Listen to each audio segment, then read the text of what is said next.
Assalamualaikum warahmatullahi wabarakatuh. Salam sejahtera untuk kita semua. Para pemirsa, berikut akan dijelaskan metode mengingat lebih cepat dengan super memori.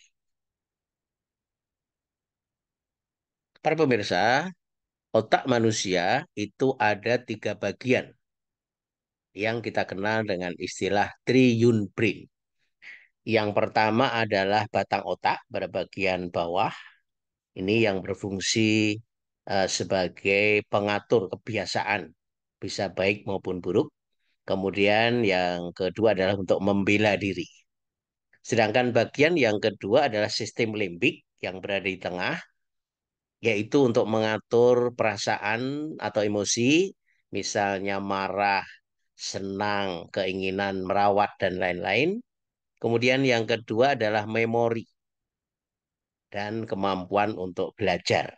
Nah, itu bagian yang kedua. Sedangkan bagian yang ketiga, yang bagian luar yang paling besar, ini dinamakan neokortek, yaitu tempat berlangsungnya bahasa, analisa, logika, kreativitas, dan intuisi. Nah, ini diberikan Allah kepada makhluk yang namanya manusia. Sementara pada binatang itu hanya otak pertama, batang otak, dan sistem limbik saja. Nah, sedangkan manusia itu diberi kesempurnaan, yaitu bagian yang ketiga, neokortek. Kemampuan otak manusia itu kalau untuk menyimpan data, para pemirsa, jika belajar satu hal baru setiap detik, maka akan terisi penuh dalam waktu kira-kira 30 juta tahun. Sedangkan untuk mengingat setara dengan memori komputer sebesar 1 juta gigabits. Jika mengingat setiap detik satu data baru, maka baru penuh selama 35 tahun. Luar biasa para pemirsa. Nah, kalau kita lihat dari otak kita, itu dibagi menjadi dua belahan, yaitu belahan otak kiri dan belahan otak kanan. Belahan otak kiri itu terkait dengan matematika, bahasa, membaca, menulis, logika, urutan, sistematis, analitis. Nah, itu terkait dengan short term memory, memori jangka pendek. Sementara otak kanan itu terkait dengan kreativitas, konseptual, inovasi, gagasan, gambar, warna, musik, irama, melodi, bermimpi. Nah, itu adalah belahan otak kanan yang terkait dengan long term memory atau memori jangka panjang. Nah, kalau kita lihat beda otak kiri dengan otak kanan, otak kiri itu bekerja serius begitu ya. Nah, sementara otak kanan itu kalau kita lihat ini santai ya, bermain, menggambar ya. Nah, itu adalah bagian otak kanan di mana kapasitasnya jauh lebih besar dibandingkan dengan belahan otak kiri kita.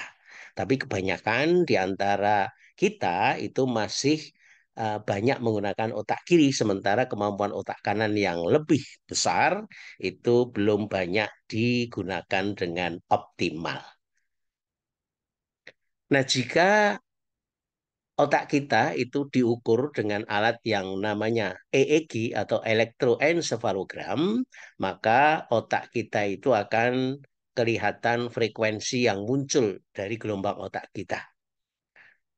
Nah, dengan alat ini maka akan terlihat bagaimana kondisi frekuensi otak kita. Kalau frekuensinya antara 12 sampai 25 Hz, itu adalah kondisi otak kita dalam gelombang beta, yaitu kondisi terjaga, tegang, konsentrasi tinggi. Kemudian kalau antara 8 sampai 12 Hz adalah gelombang alfa, yaitu kondisi yang terjaga, santai, belajar ideal, menulis. Nah, itu adalah gelombang alfa. Kemudian kalau antara 4 sampai 8 Hz adalah gelombang theta, di mana kondisi otak kita itu setengah terjaga, kemudian sangat santai, bisa jadi ngantuk, bisa jadi juga melamun. Nah, sementara kalau antara setengah Hz sampai 4 Hz itu adalah gelombang delta, yaitu kondisi yang tidak terjaga, tertidur nyenyak, kecelakaan sampai seseorang mengalami koma. Nah, itu adalah gelombang delta ini. Nah, dari kelompok gelombang ini, maka untuk belajar ideal itu otak kita harus berada di daerah gelombang alfa, yaitu antara 8 sampai 12 Hz, para pemirsa. Nah, untuk mengatur frekuensi otak kita, ada beberapa metode. Yang pertama namanya metode alamiah. Misalnya kita pergi ke pantai, ke gunung untuk melihat pemandangan alam, keindahan alam semesta yang Allah ciptakan, maka otak kita akan turun menjadi daerah alfa. Nah, sementara untuk non-alamiah bisa melakukan dengan cara aromaterapi, yaitu bau-bauan yang bisa membawa frekuensi otak kita turun ke daerah alfa. Kemudian ada jenis musik otak, jadi suara itu juga akan berpengaruh terhadap otak kita. Kemudian ada nafas segitiga, yaitu biasanya dipakai untuk teknik olah pernafasan. Kemudian yang keempat adalah SAFE, yaitu Spiritual Emotional Freedom Technique. Nah, itu adalah metode-metode non-alamiah yang bisa membawa otak kita di frekuensi alfa untuk mudah belajar, mudah konsentrasi. Nah, ini ada beberapa musik yang kita kenal, ini berpengaruh terhadap otak kita. Ada jenis musik klasik, ada musik alfa, ada musik metal. Nah, yang paling bagus untuk belajar itu background musiknya adalah musik klasik. Ya, kalau musik alfa itu biasanya untuk perenungan, ya, kemudian untuk tausiah, ya, dan lain-lain. Oke, pemirsa, berikut akan dilanjut. Nah, otak kita itu merupakan karunia Allah yang sangat luar biasa. Otak kita seperti perpustakaan super besar, informasi yang diterima akan selalu ada di sana. Tetapi jika semuanya menumpuk dalam timbunan yang berantakan, maka ingatan kita akan sulit untuk mengungkapnya, mengeluarkannya, atau mengingatnya. Nah, yang perlu dilakukan adalah dengan membantu otak kita menyimpan informasi sehingga informasi tersebut mudah diakses ketika dibutuhkan. Nah, apakah daya ingat kita bisa ditingkatkan? Pertanyaannya itu, para pemirsa. Nah, kekuatan daya ingat sama dengan otot tubuh. Manusia terlahir dengan jumlah otot atau sel yang sama banyak. Kita dapat melatih otot ingatan kita sehingga akan makin meningkatkan daya ingat kita. Kuncinya apa? Yaitu tahu caranya dan tekun berlatih. Nah, salah satu cara untuk menggunakan peningkatan daya ingat ini adalah dengan QPL Super Memory. Quantum Power Learning, Super Memory. Quantum Power Learning adalah belajar dengan kekuatan kuantum. Nah, kalau kita bandingkan para pemirsa, saya kira para pemirsa kenal siapa ini? Iya, seorang olahragawan, ya, namanya Adi Ray. Nah, kemudian kalau kita bandingkan dengan orang lain nih ya. Nah, ketika lahir manusia itu sama, ya, seperti ini gambar di kanan. Nah, apa yang menyebabkan tubuhnya bisa seperti Adi Ray ini dan yang lain yang ada di bawah kiri? Karena kuncinya adalah dengan berlatih yang tekun. Demikian juga otak kita, yaitu dengan cara melatih, maka akan menjadi lebih kuat. Nah, itu adalah sel-sel otak kita yang harus dilatih terus-menerus. Nah, ini adalah gambaran dari kondisi badan Adirai ya. Nah, kita akan masuk apa itu KPL Super Memory. Teknik memori adalah teknik memasukkan informasi ke dalam otak sesuai dengan cara kerja otak yang kita kenal dengan brain-based technique.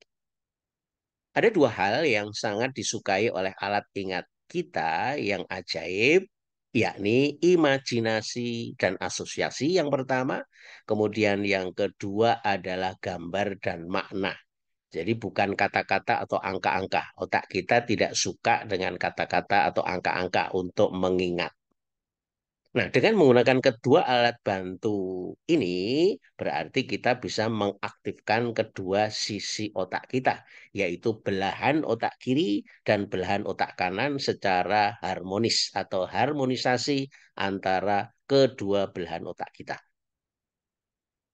Nah, beberapa teknik untuk meningkatkan daya ingat kita, yang pertama adalah teknik plesetan atau fonemik. Apa itu? Yaitu mengaitkan atau mencantolkan kata-kata yang ingin diingat dengan kata-kata yang sudah akrab sebelumnya di telinga kita. Artinya bunyinya mirip, tapi yang dimiripkan adalah kata-kata yang sering kita jumpai, sehingga kata-kata yang asing itu akan lebih mudah diingat. Kemudian yang kedua, para pemirsa, yaitu teknik kata kunci. Nah, dalam beberapa kalimat atau satu paragraf yang akan dihafal, maka cukup ditentukan kata-kata kuncinya atau kata intinya. Misalnya, kalau di dalam fisika ada hukum Newton yang kedua tentang percepatan. Nah, itu persamaannya adalah A sama dengan F per M. Nah, maka cukup dengan melihat persamaan tersebut, kata kuncinya adalah percepatan, gaya, dan massa.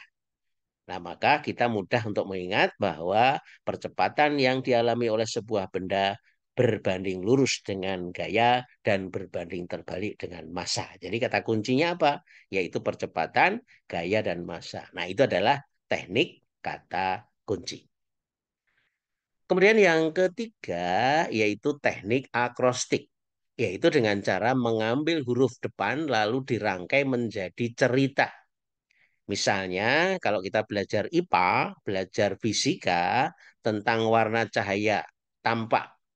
Nah, itu ada warna merah, jingga, kuning, hijau, biru, nila, dan ungu. Maka kita ambil kalimat kata ini bagian pertama yaitu me, ini ji, ini ku, ini hi, ini bi, ini ni, ini u. Nah, sehingga kita singkat menjadi Mejiku Hibiniu. Saya kira para pemirsa sudah sering mendengar kata ini. Nah, ini untuk memudahkan kita mengingat urutan warna untuk cahaya tampak. Misalnya contoh kedua, susunan atmosfer.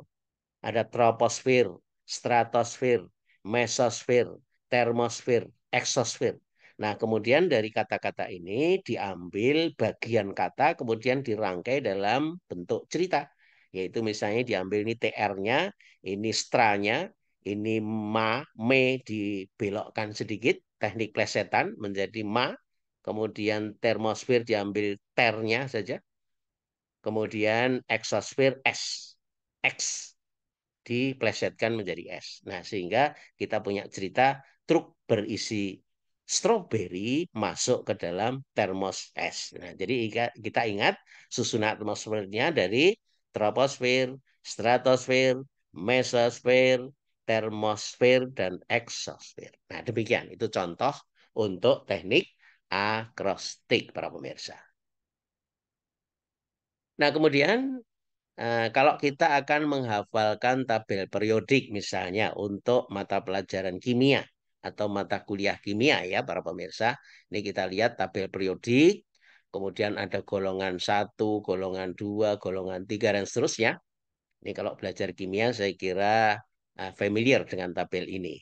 Nah, kita akan mudah untuk menghafalkan unsur-unsur yaitu dengan cara akrostik.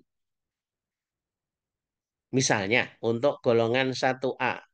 Golongan 1A itu isinya adalah litium, natrium, kalium, kemudian rubium, cesium, dan Fr. Nah, maka kita membuat cerita Lina, kawin, Robi, cemas, dan frustasi. Nah, jadi ini kata yang ditebelkan ini itu menggambarkan urutan dari unsur golongan 1A. Kemudian untuk golongan 2A misalnya, ya, urutan unsurnya adalah BE, MG, CA, SR, BA, dan RA. Maka kita buat cerita yang terkait dengan urutan ini, beli mangga, campur sirsak, bagi rata. Nah, jadi ini kalimat ini yang ditebalkan hurufnya itu menggambarkan jenis unsurnya. Kemudian golongan 3A misalnya, yaitu ada B, ada AL, ada GA, ada IN, ya, kemudian ada TI. Nah, kita buat cerita Bang Ali gandeng Ina di TV, misalnya seperti itu. Ya, nah yang cetak tebal ini adalah unsur-unsur yang termasuk golongan 3A. Nah, untuk cerita lain, para pemirsa bisa membuat cerita sendiri untuk memudahkan kita mengingat dari golongan-golongan unsur tadi. Nah, demikian bagian pertama yang akan dilanjutkan dalam video yang lain terkait dengan materi teknik memori ini. Terima kasih atas perhatiannya. Sampai ketemu dalam video yang lain. Terima kasih. Assalamualaikum warahmatullahi wabarakatuh.